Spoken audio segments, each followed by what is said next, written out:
ada 4 jalur kekayaan ya yang bisa kita tempuh.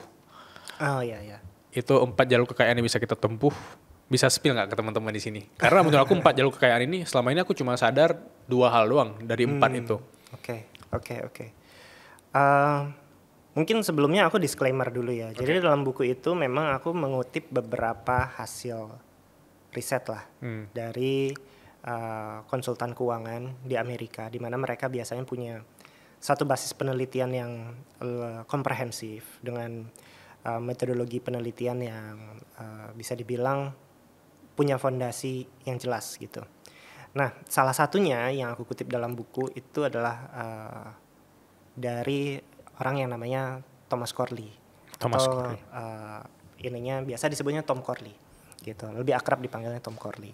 Nah, dalam dia berusaha untuk meneliti, dia mencoba untuk melakukan interview terhadap ratusan self-made millionaire gitu.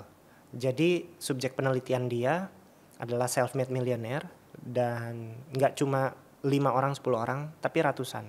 Dan dia coba untuk sebar di berbagai wilayah di Amerika. Dia wawancara in-depth satu persatu, nanyain kebiasaannya, nanyain bagaimana cara dia mencapai kekayaan dari waktu muda, step-stepnya kayak gimana, kesulitannya apa. Dan setelah dia punya referensi dari ratusan orang itu, akhirnya dia bisa dibilang kayak meracik atau menyimpulkan sendiri. Pada umumnya ternyata orang kaya di Amerika punya 4 jalur utama, gitu. Bisa dibilang gitu. Nah, jadi kalau dari aku sendiri mungkin jalur kekayaannya nggak banyak, maksudnya bukan hanya 4 itu aja, tapi dia menyederhanakan dari pola-pola yang terjadi.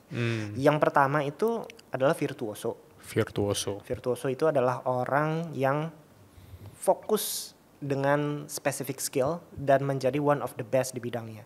Contohnya ya kayak dokter bedah, pilot, atau misalnya selebriti artis, musisi, engineer, yang akhirnya dia dibayar karena ekspertisnya yang langka, yang gak banyak orang bisa sediakan, dan dia benar-benar fokus mengembangkan spesifik skillnya itu. Gitu. Dan di situ banyak klien-kliennya si Tom Corley ini ternyata kalau dia bedah lebih dalam dari mana asal sumber kekayaannya dia, ternyata dari bayaran-bayaran sebagai ekspertis yang memang benar-benar top of the top di bidangnya itu di Amerika. Dan itu bisa banyak banget, dari menjadi chef ternama, dari mulai jadi ya macam-macam lah gitu. Nah, yang kedua itu adalah yang dia sebut company climber. Company climber Ya basically orang yang ternyata fokus mengejar karir secara profesional di perusahaan-perusahaan, let's say top multinasional ya, di Forbes 500, dan benar-benar mencapai posisi-posisi strategis, posisi-posisi tinggi gitu. Jadi dia bukan orang yang fokus di specific skillnya, tapi dia fokus dengan kemampuan-kemampuan yang lebih generik, kemampuan leadership, manajerial, kemampuan bagaimana dia bisa drive bisnis tempat dia bekerja untuk mencapai goals yang lebih tinggi gitu. Nah, itu adalah pola-pola yang dia dapetin. Ternyata itu jalan yang kedua. Jalan yang ketiga itu the saver dan investor. Nah, mereka itu adalah orang-orang yang memang fokus untuk compounding uangnya dengan cara berinvestasi, menabung, berhemat, dan lain sebagainya. Padahal pekerjaan mereka sebenarnya ternyata bukan pekerjaan yang mungkin dianggap prestisius gitu. Benar. Tapi ternyata dengan mereka benar-benar berhemat dan benar-benar memaksimalkan compounding effect dalam berinvestasi, somehow mereka bisa mencapai level-level kekayaan tertentu di level let's say milioner di Amerika. Itu nomor 3 tuh sering aku temuin di orang Jepang itu, benar gak sih? Ya, ada beberapa budaya di orang Jepang yang ternyata menerapkan seperti itu. Jadi dia fokus sama compoundingnya, dia mencoba hemat dan somehow ya berhasil mencapai kekayaan ya bisa dibilang kalau dirupiahkan miliaran rupiah. Padahal mereka cuma penjaga toko. Iya, benar. Padahal mereka cuma kayak tukang bersih-bersih tukang gitu bersih-bersih dan lain sebagainya. Jadi ada segmen yang jarang orang tahu. Walaupun ini jauh lebih lama ya mencapai level kekayaan let's say menjadi seorang miliuner, tapi ternyata ada gitu. Dan dia menemukan polanya. Gitu. Keren. Dan terakhir, nah ini yang paling sering diketahui orang, tapi justru yang dia temukan paling sedikit jumlahnya, yaitu the dreamer dia sebutnya. The dreamers. The dreamer itu orang yang biasanya dipotretkan sebagai sosok entrepreneur, founder startup, mereka adalah pendobrak, mereka adalah disruptor, mereka adalah orang-orang yang mencoba menciptakan ekonomi baru, mencoba menciptakan suatu terobosan baru, inovasi baru, dan akhirnya mendapatkan kekayaan karena sebuah gebrakan yang aplikatif yang dia lakukan. Mungkin kita bisa ngelihatnya dari konglomerat dari dunia teknologi saat ini dan lain sebagainya. Nah, cuma yang menarik adalah dia menemukan sampel di orang-orang yang dreamer ini itu yang paling sedikit dan sebetulnya yang tingkat kegagalannya paling tinggi. Iya, aku bilang gitu. Cuma ya sayangnya memang ini adalah yang paling banyak disorot sama media. Jadi orang seolah-olah mempersepsikan orang sukses dan kaya itu menjadi seorang entrepreneur aja. Gitu. Bahwa kalau misalnya jadi karyawan atau apalagi ngerjain manual work atau punya profesi yang tidak dianggap prestisius, itu seolah-olah menutup kemampuannya untuk jadi kaya. Kayak nomor 2 dan nomor 3 tadi ya? Ya, kayak nomor 2 dan nomor 3. Jadinya atau bahkan yang nomor 1 gitu. Kamu nggak tetap jadi cuma jadi seorang expertise yang di satu bidang, tapi kamu nggak jadi pebisnis, kamu nggak bisa jadi kaya. Padahal sebetulnya nggak juga gitu. Tergantung sih sebenarnya definisi kekayaannya berapa. Kalau misalnya kita mendefinisikan kekayaan harus bertriliun-triliun gitu, ya mungkin memang yang bisa mencapai hanya yang nomor 4 tadi, the dreamer. Tapi kan kebanyakan orang kalau misalnya kita ngobrol ya sama masyarakat awam lah, sebenarnya mereka butuh nggak sih sampai bertriliun-triliun? Mereka sebenarnya kadang enggak juga sih. Gue pengen meningkatkan kekayaan dengan taraf hidup yang sedikit lebih tinggi dari sekarang aja gitu. Bahkan mungkin di persepsi mereka, oke, kalau lu bisa jadi miliuner dan cara lebih mudah, mau nggak? Mau banget. Miliuner kan let's say ya kekayaan 15 M lah gitu. Menarik. Gitu. Justru yang nomor 4 tadi itu orang paling gampang stres ya. Itu karena resikonya paling gede. Yang rambut botak tuh itu rata-rata nomor 4 tuh. Karena orang nge-highlight-nya si suksesnya. Mungkin 1 dibanding 100 ya. Nah 99 orang yang gagal segala macam itu sebenarnya nggak di-highlight, nggak kelihatan. Jadi gitu. Mungkin survivorship bias ya. Namanya survivorship bias gitu. Oke, tadi kita udah ngomong 4 cara menuju kekayaan ya. Dan nomor 4 tadi aku notice itu banyak orang-orang yang karena dia nggak sadar tiba-tiba udah 1 triliun gitu.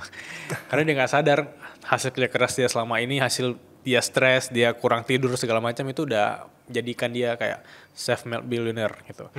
Tapi aku notice ya, orang-orang kaya, mungkin kalian juga notice, orang-orang kaya yang pernah aku temui, orang-orang kaya yang aku pernah nonton konten-kontennya, itu rata-rata tuh mereka justru nggak terkesan kaya, nggak kelihatan kayanya, dan aku pernah juga kerja sama orang yang aku anggap udah kaya, itu dia hidupnya frugal living. Kalau biasanya aku makan warteg 20.000, itu orang bisa makan warteg 15.000. Padahal udah 1 triliun gitu loh. Itu kenapa ya kok Glenn ya? Kenapa habit mereka itu hampir sama semua gitu? Oke, mungkin ini sebuah statement dari kamu ya, kayak seolah melawan naluri ya. Bener. Atau mungkin beda sama stereotype dari kebanyakan masyarakat awam gitu. Karena aku perhatikan gini, kalau masyarakat digital kita yang sekarang mempersepsikan orang kaya, mereka tereksposnya adalah kebanyakan ya gaya hidup yang cukup mewah, lavish lifestyle yang memang mereka lihat baik di sosial media maupun mungkin cerita-cerita tokoh orang yang mendapatkan pengalaman hidup sampai mendapatkan kesuksesan yang ekstrim, kekayaan yang ekstrim sampai menjadi bilioner dan lain sebagainya. Tapi itu tadi sebetulnya yang bisa jadi bilioner di dunia ini itu kan sangat sedikit gitu. Dimana kalau kita misalnya bicara soal orang kaya juga ada layer-layernya tersendiri gitu. Ada orang kaya yang mungkin ya bisa dibilang self-made millionaire atau self-made billionaire. Ada mereka yang memang kaya dari inheritance atau mewarisi kekayaan dari orang lain. Nah, kalau misalnya kita mau ngelihat sebetulnya gaya hidup orang kaya itu seperti apa, sebetulnya nggak bisa dari sosial media. Kita nggak bisa ngelihat dari TV, kita nggak bisa ngelihat dari berita atau media yang memberitakan itu. Karena orang kaya yang nggak masuk berita atau yang nggak aktif di sosial media atau mereka yang bahkan mungkin nggak muncul ke permukaan sama sekali, itu jauh lebih banyak gitu. Jadi aku ngelihat banyak masyarakat yang ngelihat definisi orang kaya itu dengan perspektif yang sangat bias dari kacamata yang mereka ngelihat di sosial media aja atau dari yang muncul ke publik aja gitu. Nah kalau kita mau ngelihat sebetulnya gimana orang kaya punya kebiasaan lifestyle, itu sebenarnya dari penelitian gitu, atau dari konsultan pajak, karena mereka yang tahu orang-orang kaya itu kerjanya ngapain, pengeluarannya apa segala macam. Dari konsultan keuangan, dari peneliti, atau dari ya konsultan keuangan mereka. Itu baru kita dapat sampel dan data yang lebih akurat tentang bagaimana mereka menggunakan keuangan sehari-hari. Nah, salah satu yang pernah aku kutip di buku itu adalah penelitian namanya Stanley and Danko. Dia dua orang akademisi dari tahun 70-an, mereka meneliti tentang kebiasaan self-made millionaire. Dan itu jurnalnya panjang banget dan aku baca dan aku sedikit rangkum di bukunya. Tapi salah satu yang aku ngelihat adalah mereka tuh selalu kaget ketika mereka menginterview multimilioner yang datang. Itu ternyata punya kebiasaan hidup yang nggak beda jauh atau jauh di bawah level pendapatannya mereka gitu.